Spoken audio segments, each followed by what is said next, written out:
Da autoria do escritor tumarense Nuno Garcia Lopes, foi lançado nesta terça-feira, Dia Mundial da Criança, o livro Os Balões que me ensinaram a voar, iniciativa que assinala os 50 anos do nascimento da sua protagonista, entretanto já falecida, numa sessão realizada no Polidesportivo da Linhaceira e na presença de dezenas de familiares, amigos e conhecidos.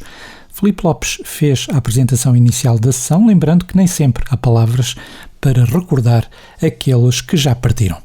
Eu ando às voltas há muitos meses porque sabia que um dia ia ter que falar sobre isto, houvesse ou não houvesse este livro, e não sabia como fazê-lo. E o Nuno, com a sua mestria, conseguiu transformá-lo, pô-lo aqui. Vejo aqui mesmo à minha frente as minhas duas sobrinhas. Desculpem, mas eu não sou apenas editor. Eu sou irmão da Lena. Desculpem, eu sou cunhado da Lena, sou irmão do Nuno. E estas minhas duas sobrinhas são o fruto dessa união e é extraordinário como elas têm lidado durante este tempo com a sua ausência. Perguntaram-me várias vezes como é que o Nuno conseguia fazer com que elas, as duas, estivessem tão bem, depois de algo tão inesperado como o desaparecimento da Lena. Aquilo que eu disse a toda a gente é aquilo que eu sei há muito tempo e que vou dizer agora para depois me calar e falarmos de livros e dessas coisas que são importantes.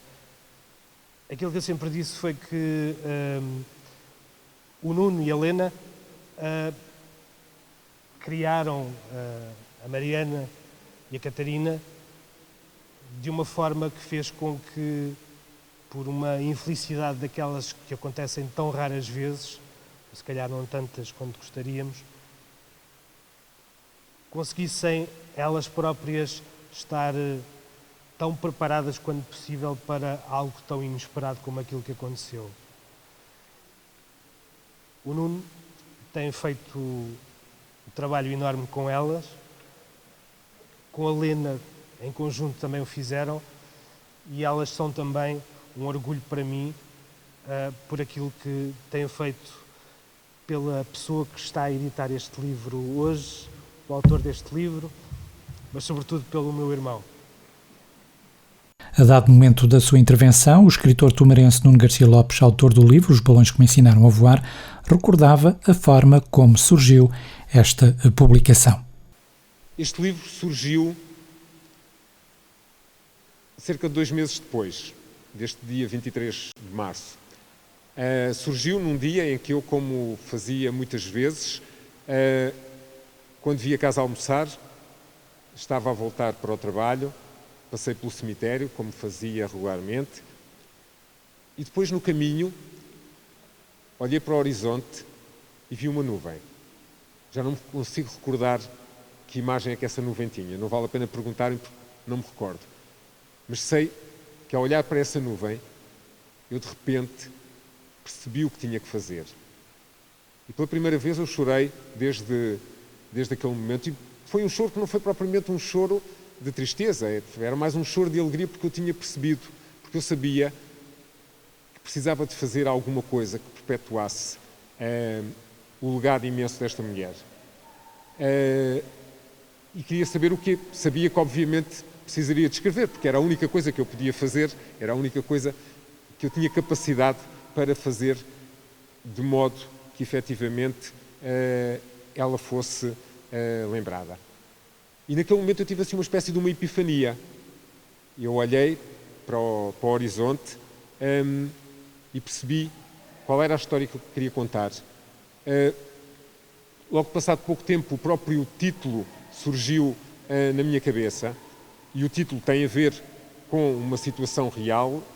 No dia, 2 dias depois do funeral da Lena, uma sexta-feira, dia 29 de março, as crianças, todas as crianças do jardim do jardim escola e do primeiro ciclo da linha Ceira lançaram balões brancos. E esses balões levavam mensagens, todos eles, mensagens para a Helena. E, portanto, a história começa precisamente aí, no momento em que ela está a algures ali num limbo e, ao ver os balões, ela percebe que consegue voar e percebe que consegue fazer um conjunto de coisas. Portanto, esta é uma história verdadeira. É verdadeira porque começa com um momento verdadeiro. E depois tem vários momentos verdadeiros. Aliás, no fundo, quase todos eles são muito verdadeiros na sua essência, aqueles que estão lá dentro. E pô-la ela a narrar foi também uma forma de tornar esta história muito mais próxima de nós. E tudo isso surgiu-me com naturalidade a partir daquele momento. E a partir desse momento eu percebi também que tinha uma hipótese muito viável e muito prática de comunicar com ela. Quando eu quisesse saber alguma coisa, quando eu precisasse de saber alguma coisa, naqueles momentos em que eu me sentia um pouco mais preocupado, um pouco mais sem saber exatamente o que fazer, olhava para o céu e procurava a resposta. E às vezes as respostas não vêm, as respostas nem sempre nos vêm no imediato. Às vezes olhamos para o céu e não há lá nenhuma nuvem. Nessa altura, a resposta é uma resposta um bocadinho de folha em branco. Mas na vida, como nós sabemos, ou pelo menos devíamos saber, as respostas não surgem sempre de imediato. As respostas vão surgindo e muitas vezes vão se formando na nossa consciência e é óbvio que quando nós olhamos para o céu à procura de uma resposta, essa resposta depois tem que se materializar também dentro de nós. Portanto, esta foi a gênese, de facto, deste trabalho. Algo que mantivesse a Helena viva entre nós como uma personagem de si própria, como alguém que nos ensinasse também um bocadinho os caminhos. E então, quando pensei nisso, pensei, bom, agora surge aquela parte mais difícil. Isto vai ser um livro para crianças, obviamente um livro para crianças que eu escrevo, mas depois a seguir surge aquelas partes para as quais eu não tenho jeito nenhum. Felizmente as minhas filhas herdaram todo esse jeito imenso da mãe para as artes, mas eu nunca o tive. E então tive que ir pedir ajuda. E ao contrário daquilo que muitas vezes acontece, fui primeiro ter com a designer. Fui ter com a Sylvie, que eu já conhecia e com quem já tínhamos feito alguns trabalhos, nunca assim tão diretos, mas por interpostos amigos. A Sylvie, colega de curso do Francisco Lopes, já agora para a vossa informação, porque pronto, o Francisco é sempre também para nós um grande orgulho, um daqueles da terra que chegaram longe. Eles foram formados no mesmo local e, portanto, vêm com essa grande capacidade de trabalho. E eu sabia que a Sylvie tinha isso e, portanto, depois de ir ter com ela, é que nós fomos à procura do ilustrador. Porque eu queria um ilustrador especial. Para esta história tinha que ser um ilustrador especial.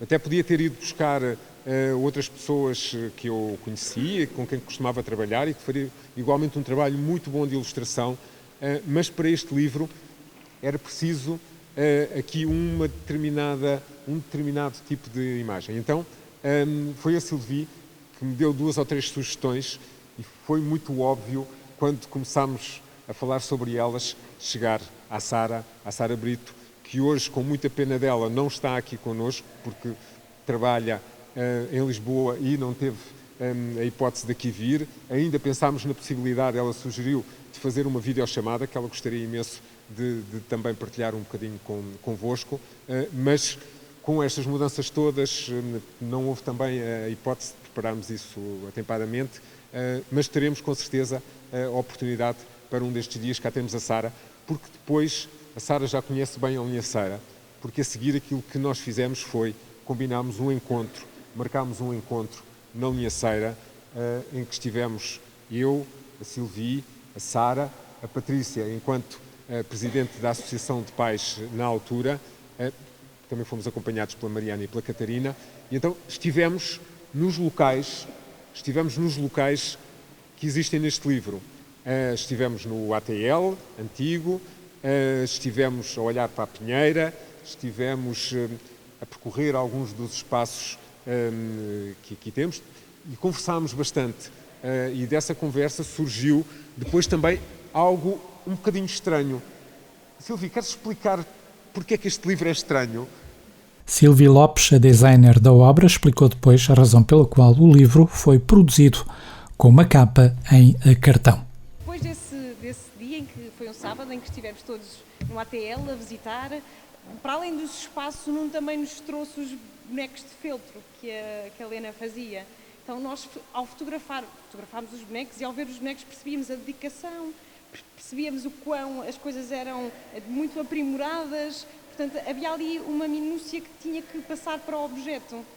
E quando eu e a Sara começámos a olhar para o material, para perceber o que é que nós poderíamos fazer o livro, nós pensámos que tinha que ser um objeto que tivesse que marcar a diferença pelo tamanho, que nós pudéssemos olhar para ele e percebêssemos que é uma história grande, por muito que o texto possa não ser, mas o objeto tem que ser grande e coeso.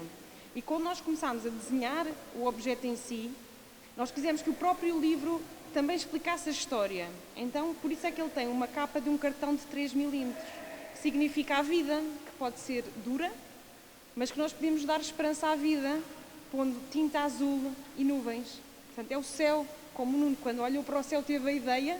Nós também demos a ideia e demos a esperança ao pôr tinta em cima de cartão, porque o cartão é algo que é morto e dar tinta dá-nos vida.